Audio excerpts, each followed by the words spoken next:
ચાલો બાળકો, પ્રવેગ એટલે એક્સેલરેશન. વેગ અને પ્રવેગ આ બંને ટોપિક આના પછીનું ચેપ્ટર નંબર 4 છે એની અંદર પણ આવશે તમારે. ઓકે, તો સાહેબ પ્રવેગ એટલે શું થાય? શાંતિથી સાંભળજો. પ્રવેગ એટલે આપણે શું કહીએ?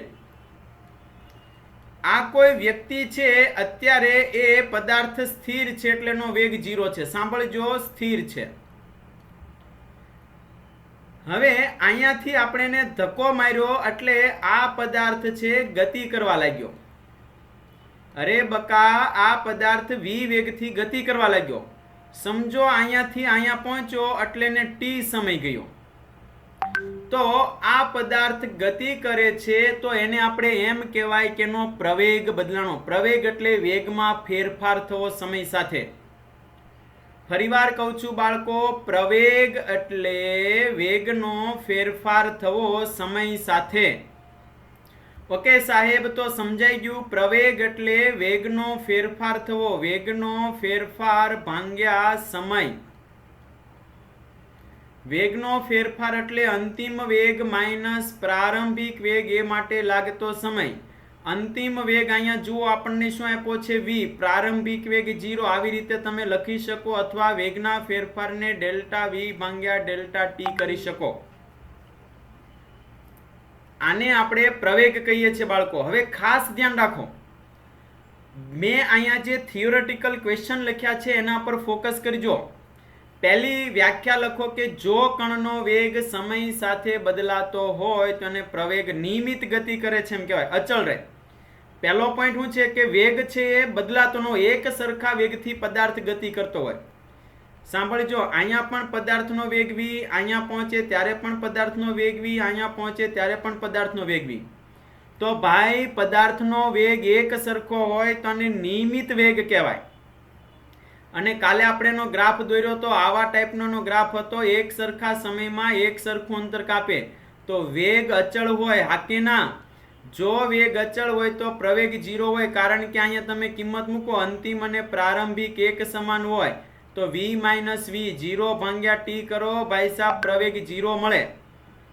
તો નિયમિત વેગ અચળ વેગની અંદર પ્રવેગ 0 મળે. પણ જો વેગ વધતો હોય અથવા તો ઘટતો હોય, v અહીંયા 2v થઈ ગયો, અહીંયાનો વેગ 3v થઈ ગયો, તો જો વેગ બદલાતો હોય તો બાળકો એનો પ્રવેગ પણ બદલાય. જો એનો પ્રવેગ બદલાય તો તમે કહી શકો છો કે આ પ્રવેગી ગતિ કરે છે અથવા તો અનિયમિત ગતિ કરે છે. આ શબ્દો પર ફોકસ કરજો. પ્રવેગી ગતિનો મતલબ સમય સાથે એનો વેગ બદલાવો, એને પ્રવેગી ગતિ કહે છે. મેં અગાઉ પણ શીખવાડ્યું છે, તમને ખ્યાલ હશે. પ્રવેગી ગતિ, અચળ પ્રવેગી કોને કહેવાય અને પ્રવેગી ગતિ કોને કહેવાય બાળકો? આ બે શબ્દ મેં આગળ પણ સમજાવ્યા છે. અચળ પ્રવેગ, જેમાં એ અચળ હોય જે સમય સાથે બદલાતો ન હોય, t સમય સાથે ન બદલાય. સમય વધે કે ઘટે પણ પ્રવેગ અચળ હોય. અને પ્રવેગી ગતિ એ બાળકો બદલાય, સમય વધે ઘટે, સમય સાથે પ્રવેગ બદલાય અને પ્રવેગી ગતિ કહેવાય. તો મેં અહીંયા વ્યાખ્યા લખી છે કે t1 સમયે પદાર્થનો વેગ v1 છે. અરે વાહ સાહેબ. t2 સમયે પદાર્થનો વેગ v2 છે. અરે વાહ સાહેબ. તો વેગમાં કેટલો ફેરફાર થયો? તો કે t2 માઇનસ t1 સમયમાં બાળકો એના વેગમાં ફેરફાર થયો v2 માઇનસ v1. વાહ સાહેબ વાહ. આથી સરસ તો કઈ હોય જ નહીં. તો પ્રવેગ એટલે વેગમાં થતો ફેરફાર, એ માટે લાગતો સમય. હવે હું એના ગ્રાફ લઉં ને ત્યારે બહુ શાંતિથી શીખજો અને મને આન્સર આપજો. આ બધું સહેલું જ છે. પ્રવેગનો એકમ શું થાય? તો કે વેગ છે એ મીટર પ્રતિ સેકન્ડ હોય ને નીચે એક સમય છે એટલે મીટર પ્રતિ સેકન્ડનો સ્ક્વેર થાય. ઓ ભાઈ, એનું પારિમાણિક સૂત્ર લખવું હોય તો એમાં દળ નથી એટલે 0. લંબાઈ એક વખત છે, મીટર એટલે એક વખત, અને સમય 2 વાર છે, પણ સમય નીચેથી ઉપર જાય એટલે -2 લખાય. તો આ એનું પારિમાણિક સૂત્ર થયું. ભાઈ સાહેબ, આ બહુ સહેલું છે. બહુ શાંતિથી શીખો અને ટ્રાય કરો. હવે સાહેબ મારે કામ કરવું છે કે કોઈ પદાર્થ ગતિ કરે છે પણ ચોક્કસ સમયે મારે એનો વેગ માપવો છે. જુઓ, સોરી, પ્રવેગ. અહીંયાથી અહીંયા સુધી જુઓ, આ ભાઈ જે ચાલે છે ને એમાં આ જે સમય છે ને, આ સમય એમાં કેટલો વેગ છે મારે માપવો છે. તો ચોક્કસ સમયે અથવા તો સમય બને એટલો તમે નાનો કરશો ત્યારે જે તમે એનો પ્રવેગ માપો છો ને તત્કાલીન પ્રવેગ કહેવાય. તો જે તમે એ ગોત્યું છે ડેલ્ટા વી ના ભાગ્યા ડેલ્ટા ટી, એમાં સમય ખૂબ નાનો કરી દેશો બાળકો. તમને ખબર છે a is equal to delta T tense two 0 limit. ખૂબ નાના સમયની અંદર પદાર્થનો વેગનો ફેરફાર તમે માપશો તો આને આપણે કહેવાય ડેલ્ટા વી ના છેદમાં ડેલ્ટા ટી. સમયની સાપેક્ષે વેગનું વિકલન એટલે પ્રવેગ આપે. હે સાહેબ, કાલે તો તમે કંઈક બોલતા હતા આવું કંઈક. વેગ એટલે સમયની સાપેક્ષે અંતરનું વિકલન કરો એટલે વેગ મળે, અને આ વેગ છે એનું ફરીવાર વિકલન કરો એટલે તમને પ્રવેગ મળે. ઓકે, અને આને બીજી રીતે લખવું હોય તો આમાંય લખાય ડી ના છેદમાં ડેલ્ટા ટી વેગ બરાબર dx ના છેદમાં ડેલ્ટા ટી. સાંભળજો, તો આ 2 વખત છે એટલે ડી સ્ક્વેર એક્સ ના છેદમાં ડીટી સ્ક્વેર. આ શું કહેવાય? સમયની સાપેક્ષે અંતરનું 2 વાર વિકલન કરો. ફરીવાર બોલું, સમયની સાપેક્ષે અંતરનું 2 વાર વિકલન કરો એટલે પ્રવેગ મળે, અથવા સમયની સાપેક્ષે વેગનું 1 વાર વિકલન કરો એટલે પ્રવેગ મળે. આ વસ્તુ તમને સમજાવી જોઈએ ભાઈ. અને જો તમે 2 વાર વિકલન કરતા હો તો આવી રીતે લખાય x ડબલ ડોટ. આ રીતે વિકલનને લખી શકો છો. આ જે તમારી સમજૂતી માટે લખું છું બાળકો, ધ્યાન આપજો. આ માત્ર સમજૂતી માટે લખાવવામાં આવે છે. ઘણાને 2 ડોટ આપ્યો ને એટલે ખ્યાલ ન આવે, કંઈક વાંચવામાં આવ્યું હોય ને તો મૂંઝાઈ જાય કે આવું તો સાહેબે ચલાવ્યું નથી. સમજૂતી. ઓકે, અને અહીંયા લખવું હોય તો શું લખાય? અહીંયા જુઓ, વેગ જ્યાં લખ્યું છે ત્યાં લખાય x 1 ડોટ. 1 ડોટ એટલે સમયની સાપેક્ષે અંતરનું 1 વાર વિકલન. આ 2 ડોટ એટલે સમયની સાપેક્ષે અંતરનું 2 વાર વિકલન. હવે આપણે ગ્રાફની અંદર જોઈ ગયા બાળકો. ગ્રાફની અંદર વેગ ધન પણ હોય, વેગ ઋણ પણ હોય અને વેગ શૂન્ય પણ હોય. તો એનો મતલબ પ્રવેગ પણ કેવો હશે? ધન, ઋણ અને શૂન્ય હશે. ઓકે, કાલે જે મેં ગ્રાફ દોર્યા તે એકવાર ફરીથી અહીંયા દોરું છું, ધ્યાન આપજો. આ ગ્રાફ હોય અંતર વિરુદ્ધ સમયમાં, આ ગ્રાફ હોય તો પદાર્થ સ્થિર છે એવું કે છે. સમય જાતો જાય છે પણ પદાર્થ એક જ સ્થાને ફિક્સ છે. તો આમાં વેગ 0 હતો. સાંભળજો, આ ટાઈપનો કોઈ ગ્રાફ દોર્યો તો તમે અંતર વિરુદ્ધ સમયનો ગ્રાફ, તો આપણે આ ટાઈપનો ગ્રાફ દોર્યો તો જો એક સરખા સમયમાં એક સરખું અંતર કાપે છે એટલે આનો કોઈ પણ ઢાળ તમે દોરશો તો ધન મળશે. તો ઢાળ એટલે જ વેગ, તો આનો વેગ આપણને ધન મળતો હતો. આનો મતલબ આનો પ્રવેગ પણ આપણને પ્લસ મળશે. આમાં વેગ 0 છે તો પ્રવેગ 0 મળશે. કોઈ પદાર્થ આ રીતે ઉપરથી નીચે આવે છે તો એનો ઢાળ ઋણ મળે, તો v આપણને ઋણ મળે ભાઈ સાહેબ. v ઋણ મળે તો પ્રવેગ પણ આપણને ઋણ મળે. હા કે ના? હવે MCQ ને ગોતવા માટેની રીત છે જે મેં તમને અહીં દોરીને આપી છે ગ્રાફના ક્વેશ્ચનમાં. બધા ગ્રાફને બહુ શાંતિથી અવલોકન કરશે. બરાબર છે? ગ્રાફનું અવલોકન ખાસ કરવાનું છે ને જે તમારે યાદ રાખીને જોવાનો છે. ગ્રાફ કોના વિરુદ્ધ કોનો છે અને શું પૂછે એના પર ફોકસ કરો. ચાલો, જો તમારો ગ્રાફ ઉપરની તરફ હોય અને આ ગ્રાફ છે અંતર વિરુદ્ધ સમયમાં, યાદ કરો જઈ. જો કોઈ પણ પ્રકારનો ગ્રાફ ઉપર જતો હોય, ઓકે, કોઈ પણ પ્રકારનો બાળકો ગ્રાફ જે છે એ ઉપર જતો હોય તો આનો સ્પર્શક તમે બનાવશો તો એનો ઢાળ તમે દોરશો તો તમને ઢાળ ધન મળશે. તો એનો મતલબ કે એનો પ્રવેગ પણ ધન હશે. ઉપરની તરફ વક્ર હોય એટલે એક વસ્તુ મગજમાં ફિટ બેસાડવાની. જો અંતર વિરુદ્ધ સમયનો ગ્રાફ ઉપરની તરફ વક્ર હોય એટલે સમજી લેવાનું સ્પર્શકની ઉપરની તરફ વક્ર હોય. સ્પર્શકની યાદ રાખજો, આ સ્પર્શકની ઉપરની તરફ વક્ર હોય, આ ઉપરની તરફ વક્ર હોય, ઉપરની તરફ, એટલે હંમેશા પ્રવેગ ધન લેવાનો છે. જો તમે ગ્રાફ દોરતા હો ભાઈ સાહેબ ગ્રાફ, અને અંતર વિરુદ્ધ સમયના ગ્રાફમાં કોઈ ગ્રાફ આવી રીતે નીચેની તરફ વક્ર હોય તો સ્પર્શક અહીંયા બને. તો જો એ ગ્રાફ નીચેની તરફ બાળકો વક્ર હોય તો એનો પ્રવેગ છે તમને ઋણ લેવાનો છે. પ્રતિ પ્રવેગી ગતિ થતી હોય એનો ગ્રાફ તમારે ઋણ લેવાનો છે, ભૂલતા નહીં. અને અંતર વિરુદ્ધ સમયનો ગ્રાફ એક સરખા સમયમાં એક સરખું અંતર કાપે, આનો વેગ જે છે એ અચળ હોય. વેગ અચળ હોય તો આની અંદર બાળકો પ્રવેગ તમને શૂન્ય મળે. આ ત્રણ ગ્રાફને બહુ શાંતિથી સોલ્વ કરવાના છે અને જોવાના છે. નીચેના ગ્રાફનું અવલોકન કરો બાળકો. દરેક વ્યક્તિ ખાસ જોજો, ઢાળ જોજો, ઢાળ આધારિત જવાબ આવડશે તમને. પહેલો ગ્રાફ મેં દોર્યો છે તો પહેલા ગ્રાફનો ઢાળ તમે દોરશો, આને જોઈન્ટ કરશો અને આને જોઈન્ટ કરશો તો આનો ઢાળ પ્લસ મળે. અંતિમ વેગમાંથી પ્રારંભિક વેગ અને ટી માંથી સમય તો આનો જવાબ તમને ધન મળશે. તો આનો મતલબ પ્રવેગ ધન હોય અને પદાર્થ છે એ પ્લસ એક્સ દિશામાં એટલે ધન દિશામાં ગતિ કરે છે. બીજો ગ્રાફ જુઓ, એનો ઢાળ તમે દોરશો તો એનો ઢાળ તમને ઋણ મળે. એનો મતલબ અંતિમ વેગ માઇનસ પ્રારંભિક છેદમાં સમય. અંતિમ વેગ ઓછો છે, પ્રારંભિક વેગ આ વધુ છે. ઓછામાંથી વધુ બાદ કરો એટલે જવાબ ઋણ આવે બાળકો, ઋણ. તો આ ગ્રાફનો ઢાળ ઋણ હોવાથી તમે કહી શકો છો આ પદાર્થની ગતિ છે એ ઋણ પ્રવેગી ગતિ છે, એટલે પ્રવેગનો ઋણ મળશે. પણ પદાર્થ છે એ ધન દિશામાં ગતિ કરે છે. ખાસ જોજો, આ ડાયરેક્શન જે છે ને ધન છે.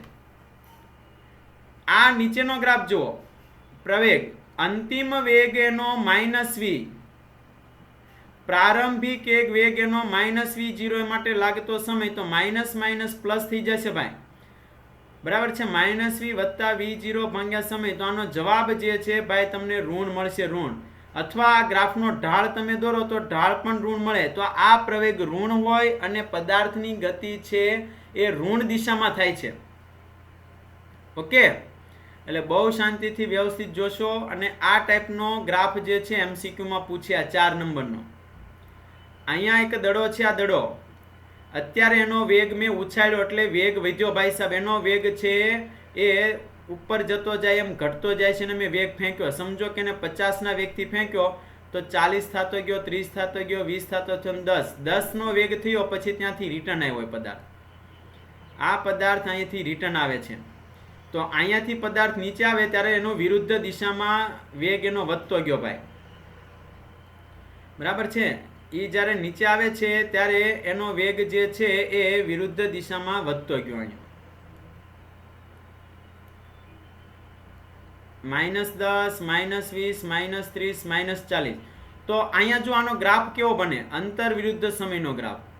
વધારે વેગથી ઘટતો ઘટતો ઘટતો એનો વેગ અહીંયા 0 થઈ ગયો, અહીંયા એનો વેગ 0 થઈ ગયો, પછી ત્યાંથી વધવાનું ચાલુ થયો પણ વિરુદ્ધ દિશામાં. તો આ ટાઈપનો ગ્રાફ તમને પૂછે, 4 નંબરનો ગ્રાફ. આ ખાસ ધ્યાનમાં રાખજો બાળકો, બરાબર છે.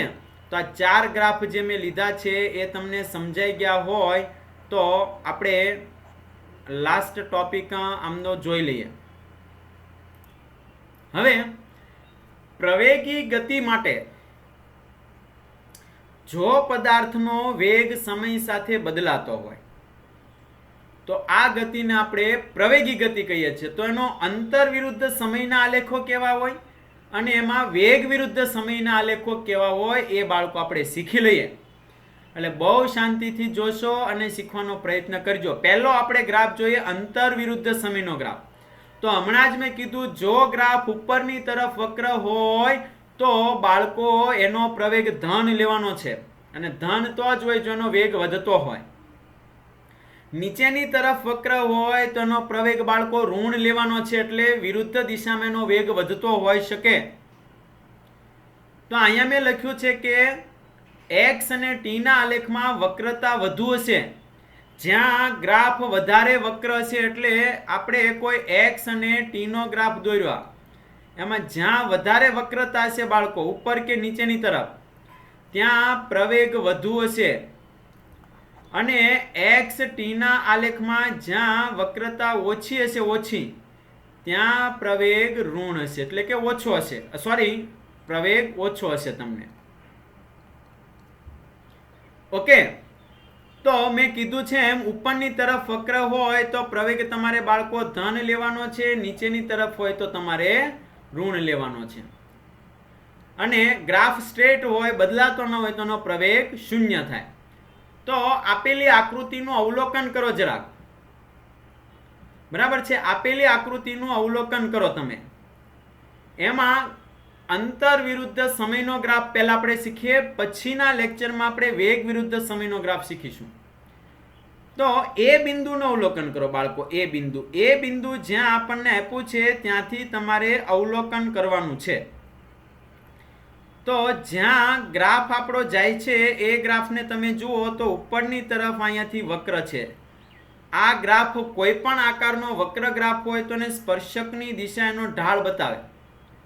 તો ઉપરની તરફ વક્ર હોય તો બધાને ખબર છે એનો વેગ વધે એટલે વેગ ધન હોય. ધન હોય એટલે 0 કરતા વધારે હોય. આથી એનો પ્રવેગ પણ ધન હોય, જે મેં તમને કીધું છે. પ્રવેગ પણ પ્લસ હોય, પ્લસ એટલે 0 કરતા વધારે. ઓકે, આ ખાસ અવલોકન કરીને શીખજો એ બિંદુ.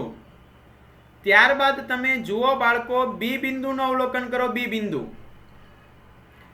તો આ રીતે આપણો જે ગ્રાફ જાય છે એમાં અહીંયા બી બિંદુ છે. બી બિંદુના ગ્રાફમાં આ બાજુનો ભાગ અને આ બાજુના ભાગ એક સરખા છે, એટલે બે બાજુ એક સરખો ઢાળ છે, એટલે વક્રતા બે બાજુ સમાન છે. એટલે આપણો ગ્રાફ છે ને એ આવો સ્ટ્રેટ ગ્રાફ છે બાળકો. સીધી રેખામાં જાય છે એવું કહી શકો. બે બાજુ સમાન છે. તો સીધી રેખામાં ગ્રાફ હોય તો એનો વેગ અચળ હોય, અને જો એનો વેગ બાળકો અચળ હોય તો પ્રવેગ કેવો હોય? 0 હોય. પણ અહીંયા જુઓ, વેગ ધન છે એટલે વધે છે. અચળ એટલે કે વેગ છે એ ધન છે એટલે 0 કરતા વધારે છે. પણ કોઈ ફિક્સ વેગથી જાય છે 50 કિમી પ્રતિ અવરથી, તો અચળ વેગ છે એટલે એનો પ્રવેગ કેવો થશે? 0 થશે. હવે સી બિંદુના ગ્રાફનું અવલોકન કરો ભાઈ સાહેબ. બહુ સહેલો છે. સી બિંદુનો ગ્રાફ જુઓ. સી બિંદુના ગ્રાફની નીચેનો ભાગ વક્ર છે, દેખાય છે? નીચેની તરફ બાળકો ગ્રાફ વક્ર છે. તો નીચેની બાજુ વક્ર હોય તો પ્રવેગ કેવો હોય? ઋણ. અને મેક્સિમમ ઊંચાઈ ઉપર એ સમજો કોઈ પદાર્થને નીચેથી ઉપર મોકલીએ તો એની મહત્તમ ઊંચાઈનો વેગ 0 થઈ જાય, એટલે અહીંયાથી નીચે આવે. એટલે સી બિંદુએ ભાઈ સાહેબ તમને પૂછે તો એનો વેગ 0 છે અને પ્રવેગ એનો નીચેની તરફ છે ઋણ. નીચેની તરફ વક્ર છે એટલે ઋણ થાય. ઓકે, હવે ડી બિંદુ જુઓ. ડી બિંદુ નીચેની તરફ આવે છે એટલે આવો સીધો ગ્રાફ છે. ડી બે બાજુ વક્રતાઓ એક સરખી છે, અહીંયા પણ અને નીચે પણ, એટલે સીધો ગ્રાફ કહેવાય. સીધા ગ્રાફની અંદર તમને બધાને ખબર છે એનો વેગ બાળકો ઘટતો જાય છે. કેવો થતો જાય છે? વેગ એક સરખો છે, અચળ, પણ એનો વેગ નીચેની તરફ છે બાળકો. એનો ઢાળ તમે દોરશો, કોઈ પણ બે બિંદુને જોડશો એટલે ઋણ બતાવે.